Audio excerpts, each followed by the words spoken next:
15,000 email subscribers by doing this one crazy thing on Twitter. We are going to dive into this.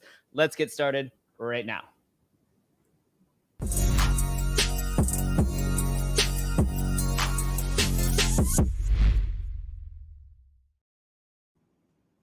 What's going on, guys? Dino here. Welcome back to another episode of the Crazy Good Marketing Podcast, where we sit down with industry influencers and have them reveal a crazy awesome marketing strategy that has worked for them, that can also work for you for your business.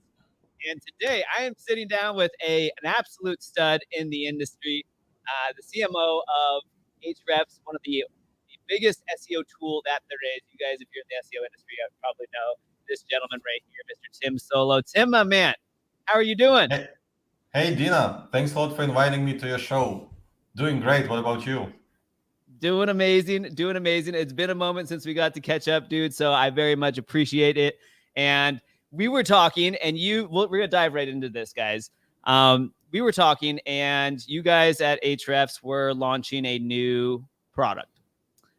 And you came up with this amazing idea to go onto Twitter, and you put together a Twitter marketing campaign that helped to produce 15,000 new email subscribers when you guys actually dropped your new product. Who here would like to have a waiting list of 15,000 come flying in as soon as you actually go ahead and release a new product or service? That's what Tim accomplished here.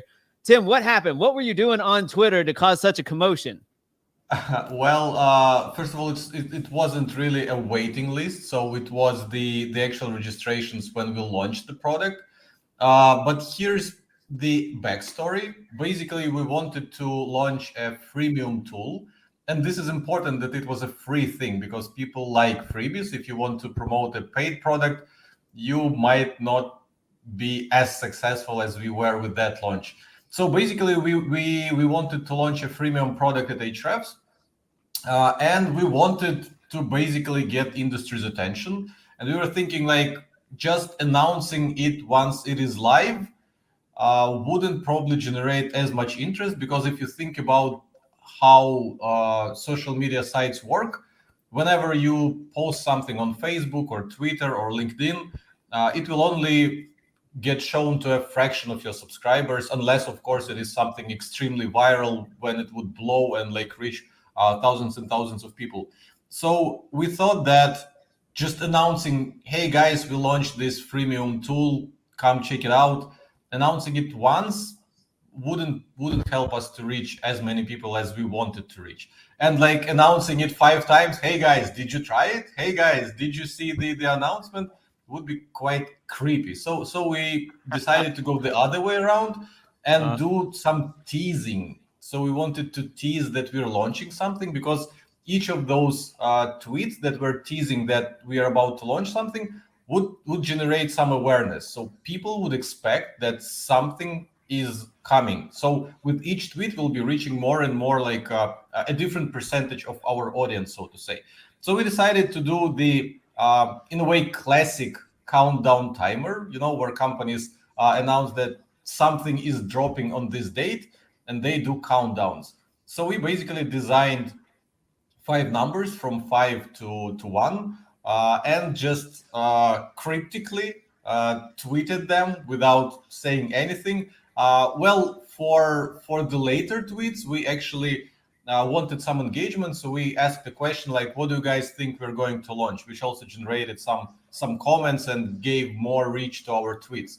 So basically, after 5 days of teasing that we're going to launch something, we actually announced the freemium product that we're launching, and the product itself was actually quite cool. It was giving lots and lots of value for free. So this is also part of the success. So it's not that countdown timer is some kind of silver bullet which would launch any product easily. No, of course not. 80% depends on the product itself, because if the product is something people don't care about, they won't be spreading it. I like that tag. So basically, of course, we also use Twitter ads. We use that on the last tweet with the announcement to give it a boost, because as many people who work with social media networks know, most of them are pay to play these days. So if you want to promote something, if you don't just create some content natively, which social networks love and they give it engagement, but if you want to promote something, if you want to get clicks, they would usually demote your posting. So you have to invest in ads. So I don't remember how much exactly we invested, but I did a Twitter thread about this launch, and probably I shared it there. But I think it was something in the ballpark of 5,000K. So yeah, that was basically the story of how we launched our freemium product. And yeah, it generated like 15,000 registrations in the first 2 days. I don't think all of that came from Twitter, but based on how much engagement and how much reach we got with all those 5 or 6 tweets together with the announcement tweet, I think it contributed like the biggest part of that. I love that. And this right here, guys, is brilliant because you're talking about combining a lot of different principles of marketing here. We're using a countdown timer to build excitement, where each tweet is cryptic. And that's in itself a brilliant strategy. And then you went ahead and put some advertising spend behind this campaign to make sure it was going to reach enough people. And then you made sure the product was actually amazing as well. So that when the doors opened, it was like, hey guys, come check this out. And instantly you said about 15,000 people signed up for that, which is just brilliant there. So add one quick note. One quick note as a side benefit, the guys at Twitter loved our campaign so much that they featured it as one of the case studies on their website. So at twitter.com, you have a case study of how Ahrefs launched their premium product, which is a nice bonus. Huge bonus there as well. I mean, the campaign, I looked at it because you were talking about it. I looked at it. I thought it was brilliant. And I haven't personally used Twitter ads. So now, is that something that you guys were just playing around with, or is that something that you're seeing as a viable platform to drive exposure and traffic otherwise? Well, we are not very big on tracking conversions because we believe that buyer's journey is a little more complex than just tweeting something and having sales pour in. We operate from the standpoint that if you spend lots of time and resources to create something valuable, why not spend a little bit more money to promote it if you know that like the tweets of that stuff would only get you so much engagement, and if you put an extra $100 or $1,000, you would get like a multiple by 5 or 10. So why not do this if you already invested all this time and effort to create it? So this is our philosophy in regards to Twitter ads and like social ads in general.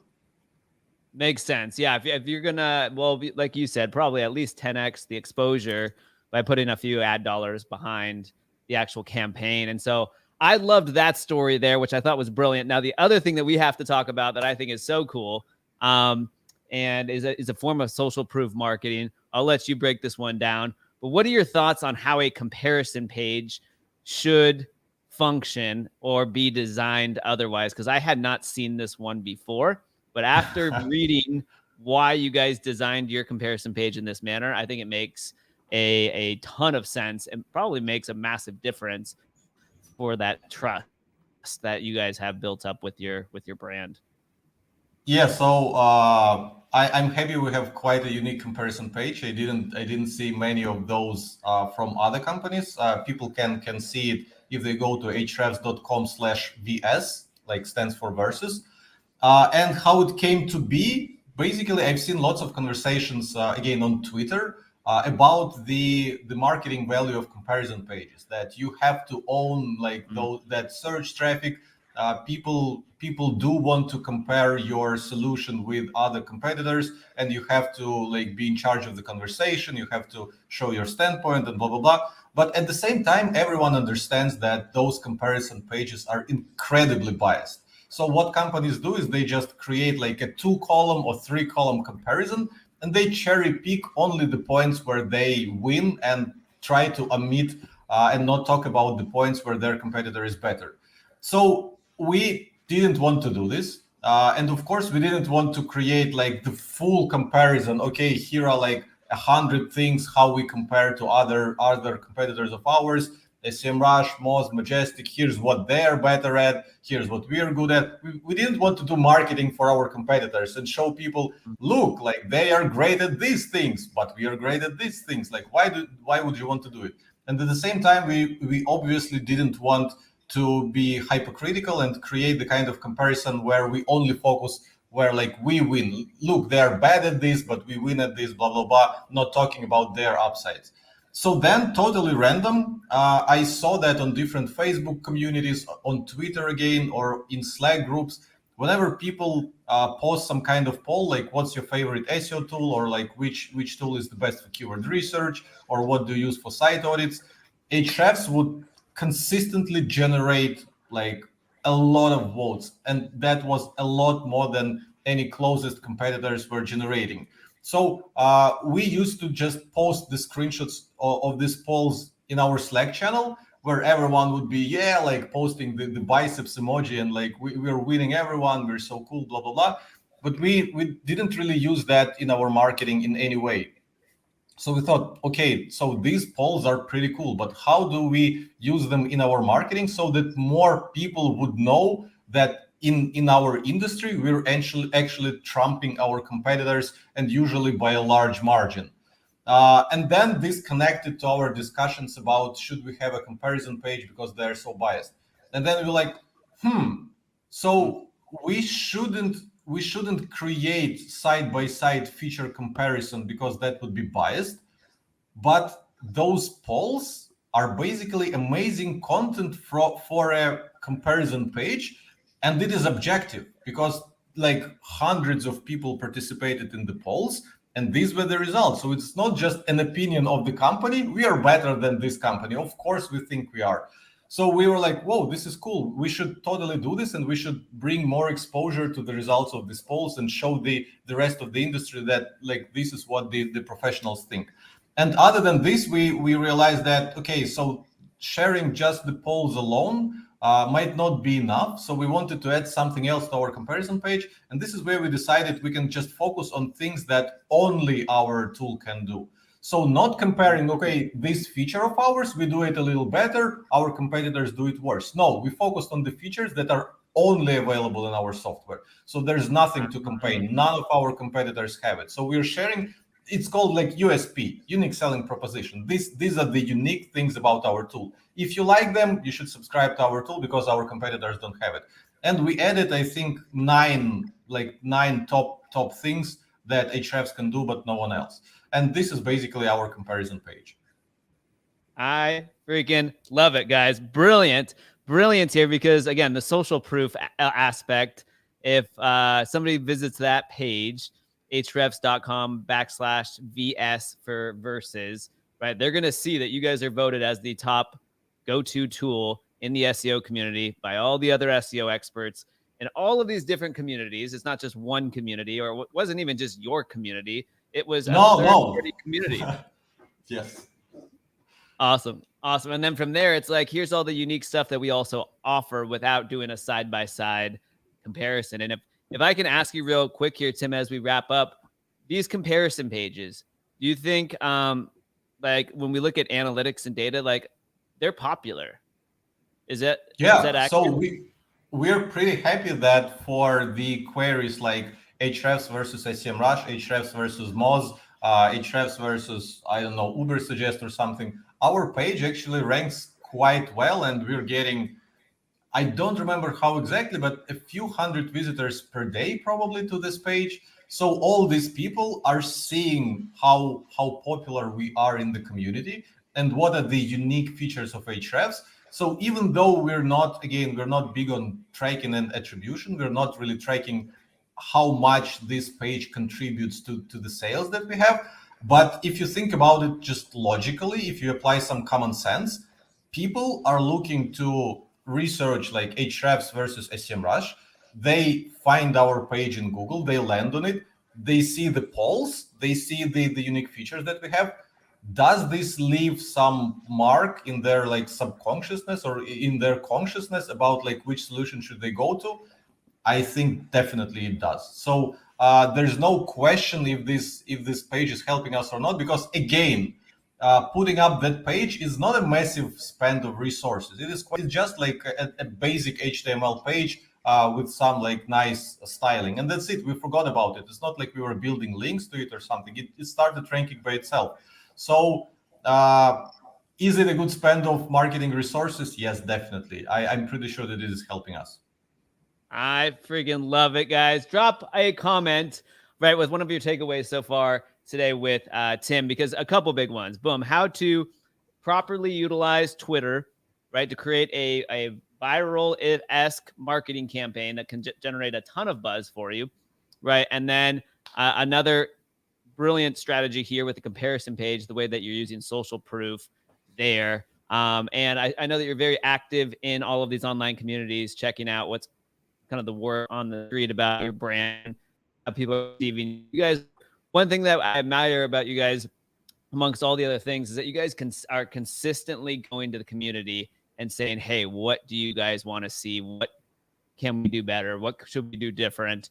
And you guys are going to your customers first, which is just awesome. And so, Tim, my man, I say there's a fair amount of questions and stuff on here. I know we're pressed on time. I know how busy you are. I know it's the morning for you over there. You're kicking off another work day.